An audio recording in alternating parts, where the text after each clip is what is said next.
Hello everyone. Today's lecture of child development is about social cognition. Social cognition focuses on how people process, store and apply information about other people and social situations. Social cognition और सामाजिक संज्ञान mainly दूसरे लोगों और सामाजिक परिस्थितियों में लोग किस तरीके से प्रोसेसिंग करते हैं, किस तरीके से इंफॉर्मेशन को स्टोर करते हैं और उस स्टोर्ड इंफॉर्मेशन को किस तरीके से अप्लाई करते हैं, इस बात पर मेन फोकस करता है। It focuses on the role that cognitive processes play in our social interactions. तो सामाजिक संज्ञान या सोशल कॉग्निशन मेनली इस बात पर फोकस करता है कि हमारी सोशल इंटरैक्शन या सामाजिक इंटरैक्शंस में हमारे संज्ञानात्मक प्रक्रियाओं का क्या रोल है। The way we think about others play a major role in how we think, feel and interact with the world around us. हम किस तरीके से सोचते हैं, ये बहुत बड़ा रोल प्ले करता है कि हम दूसरे लोगों के बारे में क्या सोचते हैं, क्या महसूस करते हैं और हमारे आसपास के वातावरण के साथ किस तरीके से इंटरेक्ट करते हैं। Social cognition involves the processes involved in perceiving other people and how we come to know about the people in the world around us. अब सोशल कॉग्निशन या सामाजिक संज्ञान में मेनली जो चीजें इन्वॉल्व होती हैं वो इस प्रकार हैं। इसमें ऐसी प्रक्रियाएं इन्वॉल्व्ड है जिनमें हम दूसरे लोगों के बारे में ओपिनियन क्रिएट करते हैं या दूसरे लोगों को पर्टिकुलर वे में देखते हैं या परसीव करते हैं या हमारे आसपास के लोगों के बारे में जानते हैं। The study of the mental processes that are involved in perceiving, remembering and thinking about and attending to the other people in our social world. इसके अलावा सोशल कॉग्निशन या सामाजिक संज्ञान में किसी भी व्यक्ति की ऐसी मानसिक प्रक्रियाओं का अध्ययन किया जाता है जिसमें मेनली दूसरे लोगों को परसीव करना या दूसरे लोगों को याद रखना, दूसरे लोगों के बारे में सोचना या दूसरे लोगों को हम किस तरीके से अटेंड करते हैं या हमारे आसपास के एनवायरनमेंट में किस तरीके से हम इंटरेक्ट करते हैं, इन सब चीजों का अध्ययन बेसिकली सोशल कॉग्निशन में किया जाता है। The reasons we attend to certain information about the social world, how this information is stored in memory and how it is then used to interact with other people. यही कारण है कि कुछ एक स्पेसिफिक इंफॉर्मेशन जो कि सामाजिक परिस्थितियों या फिर समाज से जुड़ी हुई होती हैं, वो एक सर्टेन वे में हमारे ब्रेन में स्टोर होती हैं और वो स्टोर्ड इंफॉर्मेशन जब भी हमें ज़रूरत होती है उस समय पर रिट्राइव होती है या जब भी हम दूसरे लोगों के साथ इंटरैक्ट करते हैं, तो ज़रूरत के समय वो स्टोर्ड इंफॉर्मेशन हम काम में लाते हैं। Using a social cognitive perspective, researchers can study a wide range of topics including attitude, uh, perception, prejudice, stereotypes, self-concept, discrimination, persuasion, decision making, and other areas. अब सोशल कोग्निटिव पर्सपेक्टिव का use करते हुए एक researcher या psychologist एक wide range study कर सकता है जिसमें मेनली टॉपिक जो इंक्लूड होते हैं वो आ सकते हैं। एटीट्यूड्स की स्टडी की जा सकती है, लोगों के परसेप्शन की स्टडी की जा सकती है, प्रेजुडाइज की स्टडी की जा सकती है, stereotype, self concept, discrimination, persuasion, decision making और इन्हीं से रिलेटेड दूसरे जो एरियाज हैं उनकी स्टडी भी सोशल कोग्निटिव पर्सपेक्टिव में की जा सकती है। Next is development of social cognition कि सामाजिक संज्ञान का विकास किस तरीके से होता है। Social cognition develop in childhood and adolescence. As children grow, they become more aware not only of their own feeling, thought, and motive, but also of the emotions and mental states of others.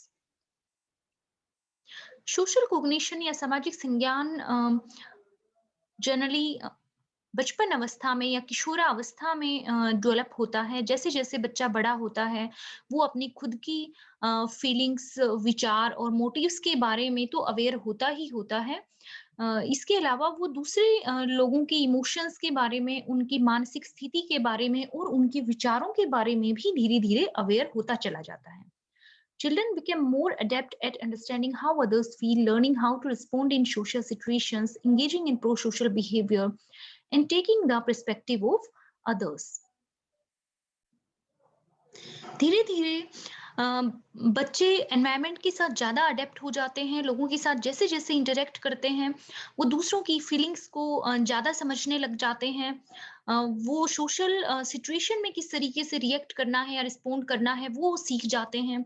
इसके अलावा pro social behaviours यानी कि ऐसे activities या ऐसे behaviour जिनसे कि पूरी सोसाइटी में या दूसरे लोगों को भी फ़ायदा होता है, जैसे कि शेयरिंग है, केयरिंग है, इन सब एक्टिविटीज़ में एंगेज होते हैं बच्चे और दूसरों का ओपिनियन या पर्सपेक्टिव भी वो लेना सीख जाते हैं। Theories of social cognition. While there are many different theories that look at how social cognition develops, one of the most popular focuses on the work of the psychologist Jean Piaget. According to Piaget, a child's cognitive development goes through a series of stages. यहाँ बताया गया है कि हालांकि social cognition किस तरीके से develop होता है, इस बारे में बहुत सारी अलग-अलग थ्योरीज दी गई हैं, जिनमें कि अ, एक मेन थ्योरी यहाँ बताई गई है साइकोलॉजिस्ट जीन प्याजे द्वारा दी गई थ्योरी। प्याजे के अकॉर्डिंग एक बच्चे का कॉग्निटिव डेवलपमेंट एक डिफरेंट सीरीज ऑफ स्टेजेस से होकर गुजरता है। During the earliest stages of development, children are very egocentric. They see the world from their own perspective and struggle to think about how other people may view the world. तो gene प्याजे का मानना था कि development के early stages में बच्चा egocentric होता है।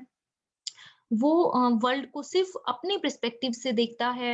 वो ये नहीं समझ पाते हैं कि दूसरे लोगों का क्या ओपिनियन है किसी भी चीज के बारे में, या दूसरे लोग किसी पर्टिकुलर चीज के बारे में या वर्ल्ड के बारे में क्या सोचते हैं, यानी उनका अपना ओपिनियन ही राइट ओपिनियन होता है। As children grow older, children became increasingly adept at perspective taking and have an increased ability to think about how and why people act the way they do in social situation. और जैसे जैसे बच्चे बड़े होते हैं, gene प्याजे ने बताया कि वैसे-वैसे बच्चे धीरे-धीरे एनवायरनमेंट के साथ अडैप्ट करना सीख जाते हैं। जैसे-जैसे इंटरैक्शन उनकी बढ़ती है, बच्चे अपने बच्चे दूसरों से भी ओपिनियन और पर्सपेक्टिव लेने लग जाते हैं। उनकी दूसरों के बारे में सोचने की एबिलिटी बढ़ती है। इसके अलावा सामाजिक परिस्थितियों में किस तरीके से बिहेव करना है, या दूसरे लोग किसी सामाजिक परिस्थिति में किस तरीके से बिहेव कर रहे हैं, क्यों कर रहे हैं, इस बात को भी बच्चे समझने लग जाते हैं। More recently, research has provided evidence that children develop the ability to think about the perspectives of other people at an earlier age than Piaget previously believed.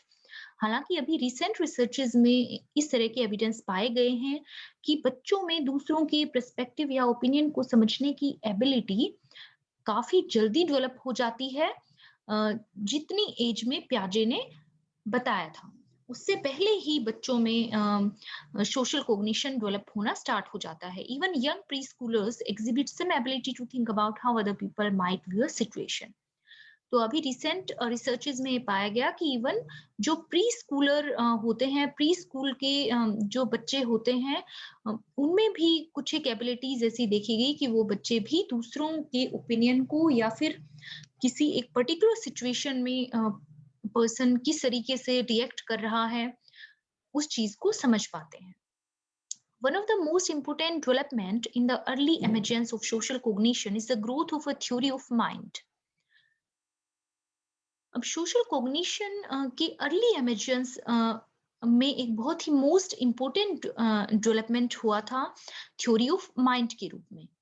A theory of mind refers to a person's ability to understand and think about the mental states of other people. Theory of mind के according,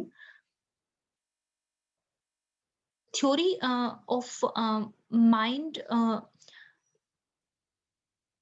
basically इस बात पर focus करता है कि एक person दूसरे व्यक्ति के मेंटल स्टेट को इजीली समझ पाता है, या दूसरे व्यक्ति की मानसिक स्थिति के बारे में सोच पाता है।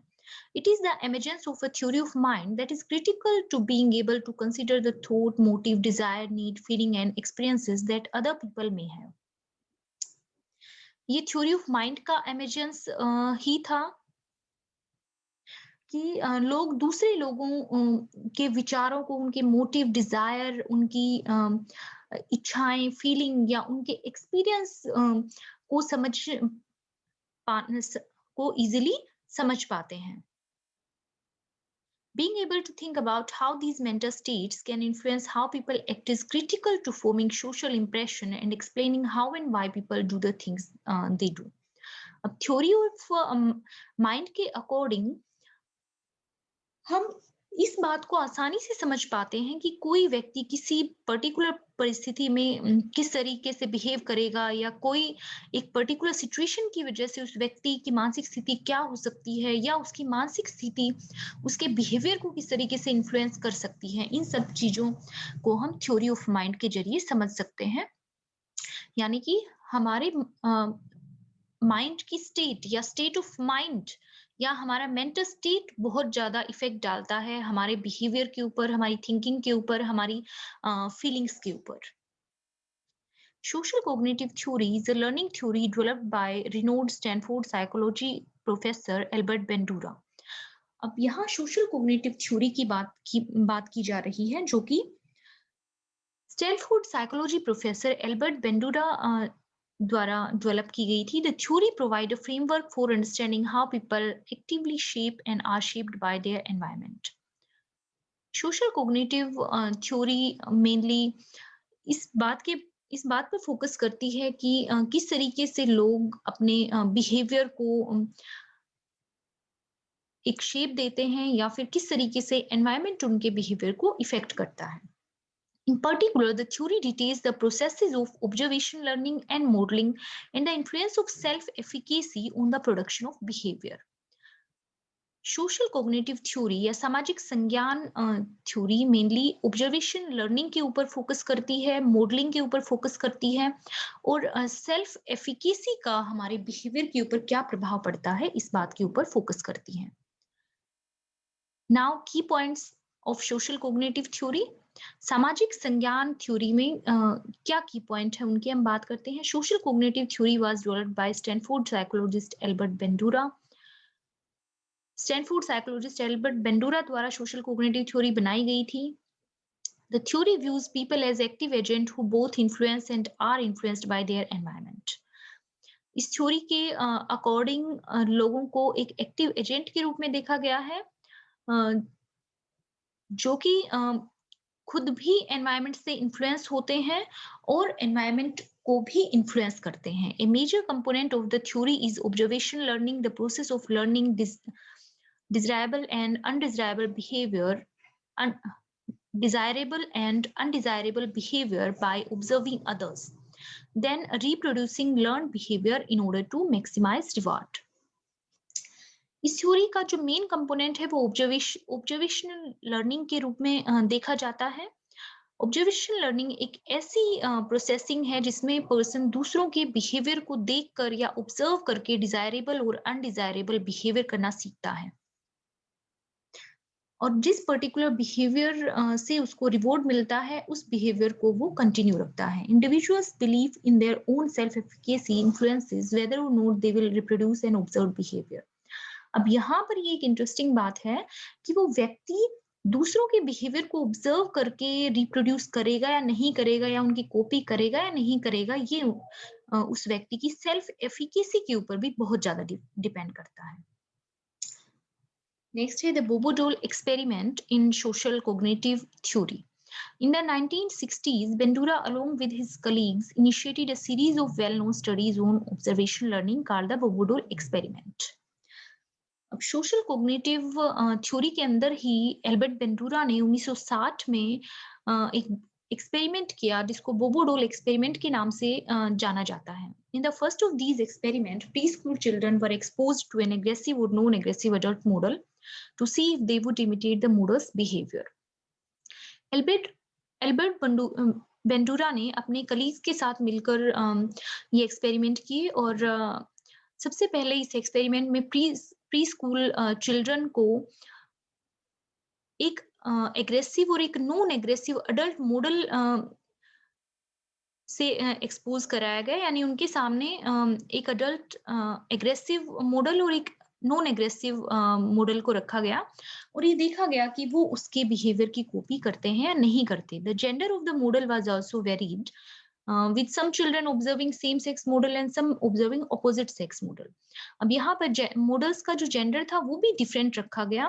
कुछ एक बच्चों के आगे सेम सेक्स मॉडल को रखा गया और कुछ एक बच्चों के आगे अपोजिट सेक्स मॉडल को रखा गया।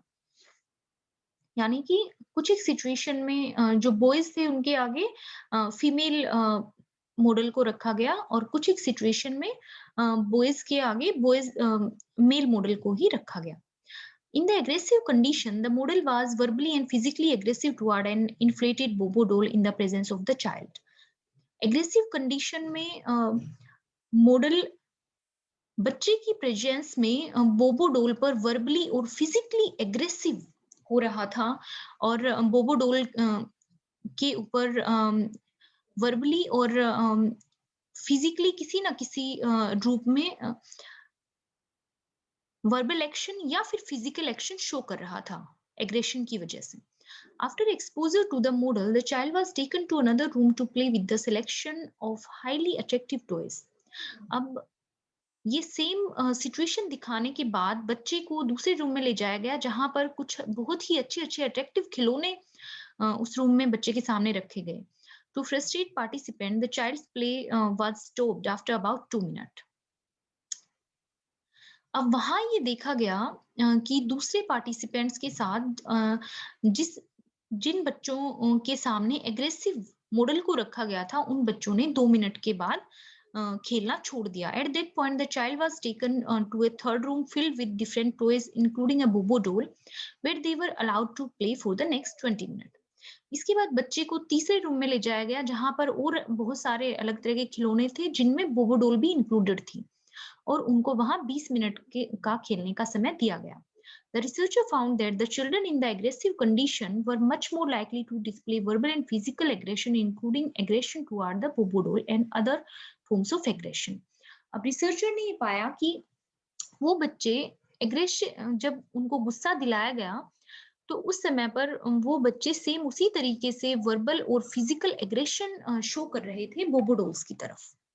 In addition, boys were more likely to be aggressive than girls, especially if they had been exposed to an aggressive male model.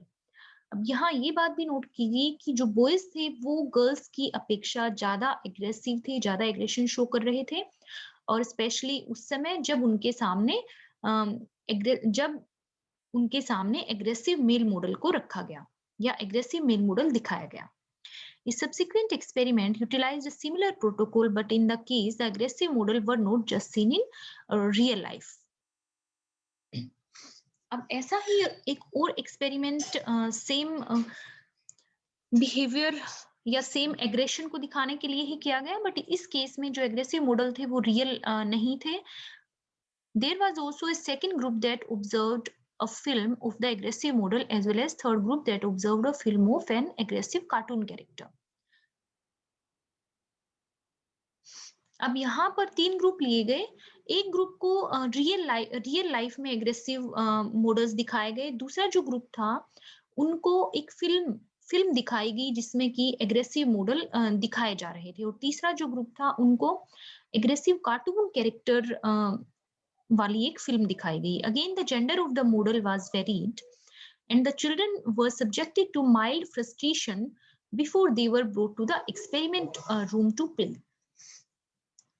अब इस एक्सपेरिमेंट में भी मॉडल्स का जो जेंडर था वो अलग अलग था और बच्चों पर एक्सपेरिमेंट करने से पहले उनको थोड़ा सा माइल्ड लेवल का फ्रस्ट्रेट कर दिया गया और फ्रस्ट्रेट करने के बाद उनको एक्सपेरिमेंटल रूम में खेलने के लिए भेजा गया। As in the previous experiment, the children in the 3 aggressive condition exhibited more aggressive behavior than those in the control group and boys in the aggressive condition exhibiting more aggression than girls. अब इस experiment में भी ये देखा गया कि पहले वाले एक्सपेरिमेंट की तरह ही जिन बच्चों को एग्रेसिव मॉडल्स दिखाए गए थे चाहे वो रियल लाइफ में थे या मूवीज के थ्रू थे, उन बच्चों ने ज्यादा एग्रेसिव बिहेवियर शो किया दूसरे बच्चों की बजाय जिन बच्चों को इस तरह के एग्रेसिव मॉडल्स नहीं दिखाए गए थे।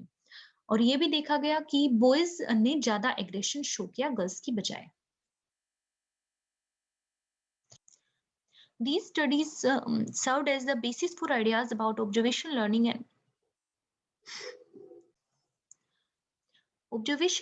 and modeling both in real life and through the media. In studies से पता लगा कि ऑब्जर्वेशन लर्निंग और मॉडलिंग रियल लाइफ से भी की जा सकती है और मास मीडिया के थ्रू भी की जा सकती है। In particular, it spurred a debate over the ways media models can negatively influence children that continues today. Particularly, ये बहस भी इस बात पर छिड़ी कि मास मीडिया बच्चों के ऊपर नेगेटिव इम्पैक्ट डाल रही है, जो कि आज भी देखा जा रहा है। In 1977, Bandura introduced social learning theory, which further refined his ideas on observation learning and modeling. 1977 में बेंडुरा ने सोशल लर्निंग थ्योरी इंट्रोड्यूस की, जिसमें कि ऑब्जर्वेशन लर्निंग और मॉडलिंग के आइडियाज को और ज्यादा रिफाइन किया गया।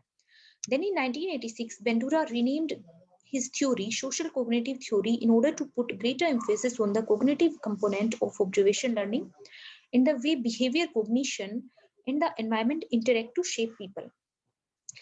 1986 में बेंडुरा ने सोशल लर्निंग थ्योरी का नाम बदलकर सोशल कॉग्निटिव थ्योरी रखा, और इस थ्योरी में बेंडुरा ने मेन एम्फेसिस कॉग्निटिव कंपोनेंट को दिया, और उनके अकॉर्डिंग ऑब्जर्वेशन लर्निंग और कोई भी व्यक्ति किस तरीके से बिहेव कर रहा है इस बात पर कॉग्निशन का और उसके आसपास के एनवायरनमेंट का बहुत ज्यादा इफेक्ट होता है।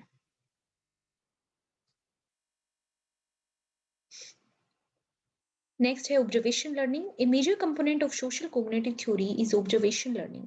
Bandura's idea about learning stood in contrast to those of behaviorists like B.F. Skinner.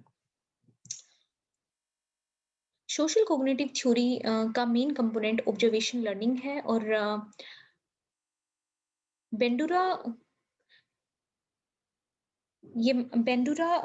के जो आइडियाज थे वो B.F. स्किनर से बिल्कुल अपोजिट थे। According to Skinner, learning could only be achieved by taking individual action, क्योंकि स्किनर का ये मानना था कि लर्निंग सिर्फ एक इंडिविजुअल के एक्शन करने से भी हो सकती है।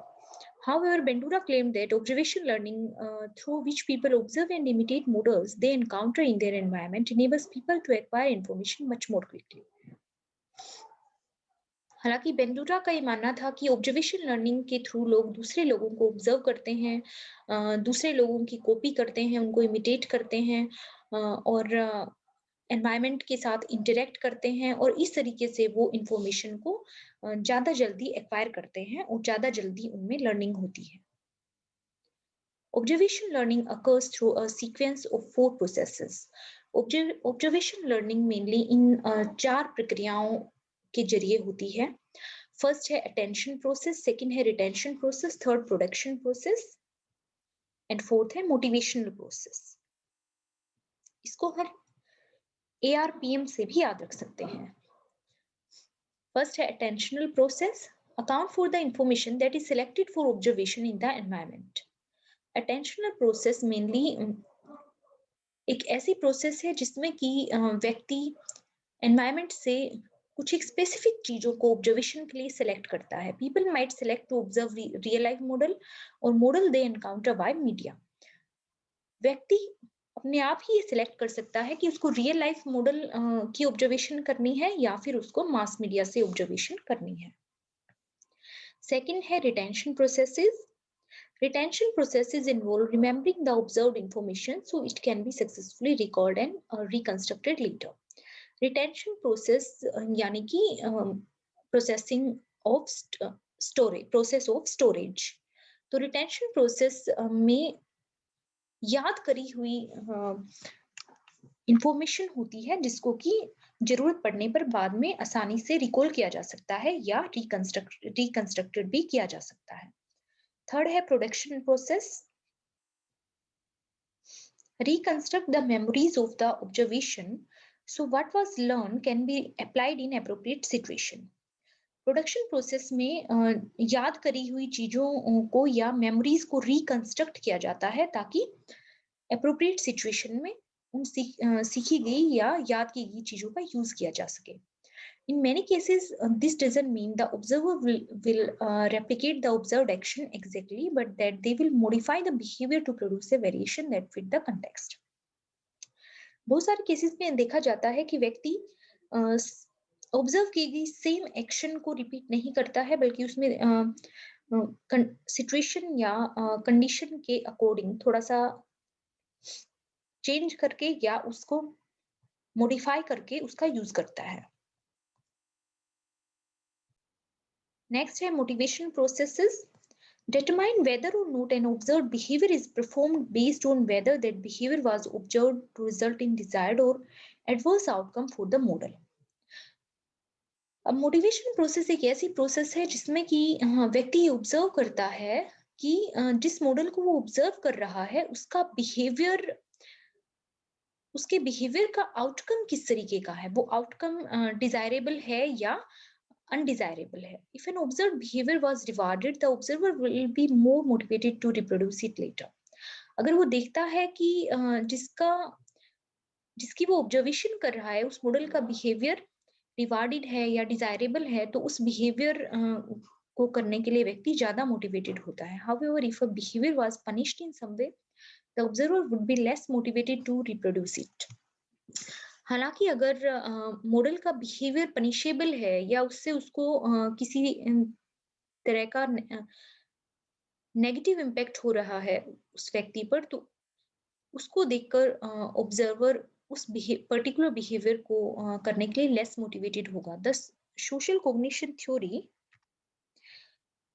cautions that people don't perform every behavior they learn through modeling.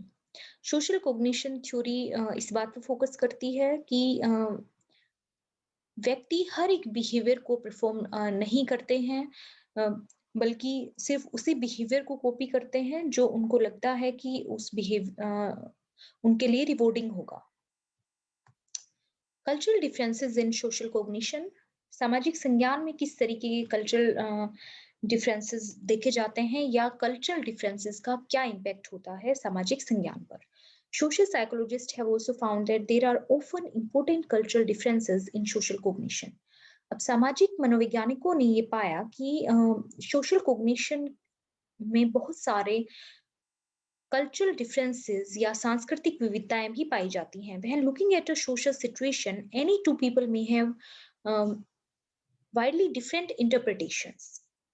अब एक किसी सामाजिक परिस्थिति की ही हम बात करें या सामाजिक परिस्थिति को हम देखें, तो वहां पर दो लोगों के आइडियाज एकदम डिफरेंट हो सकते हैं या उनकी इंटरप्रिटेशन एकदम अलग हो सकती है। Each person brings a unique background or experiences, knowledge, social influence, feeling and cultural variation. हर एक व्यक्ति का अलग बैकग्राउंड होता है, अलग एक्सपीरियंस होता है, अलग नॉलेज होती है, सामाजिक इन्फ्लुएंस अलग होते हैं, फीलिंग और कल्चरल वेरिएशंस भी व्यक्ति में देखने को मिलते हैं।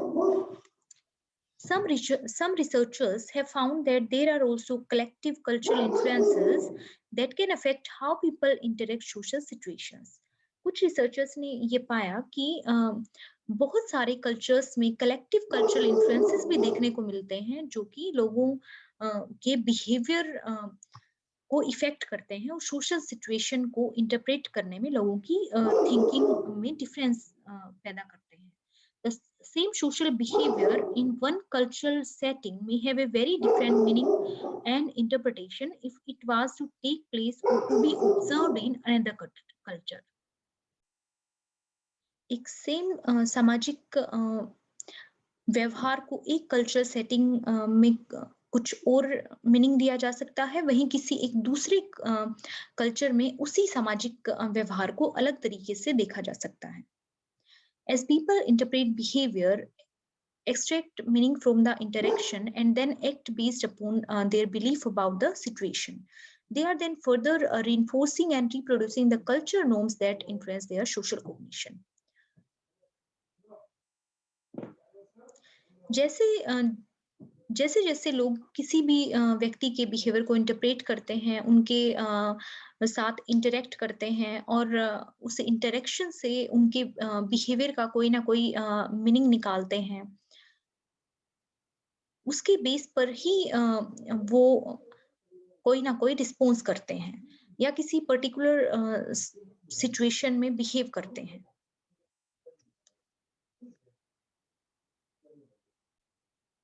हर व्यक्ति का अपने कल्चर के अकॉर्डिंग किसी पर्टिकुलर सिचुएशन के बारे में बिलीफ बना होता है और उसी बिलीफ के अकॉर्डिंग वो उस सिचुएशन में एक्ट करते हैं या फिर रिएक्शन देते हैं।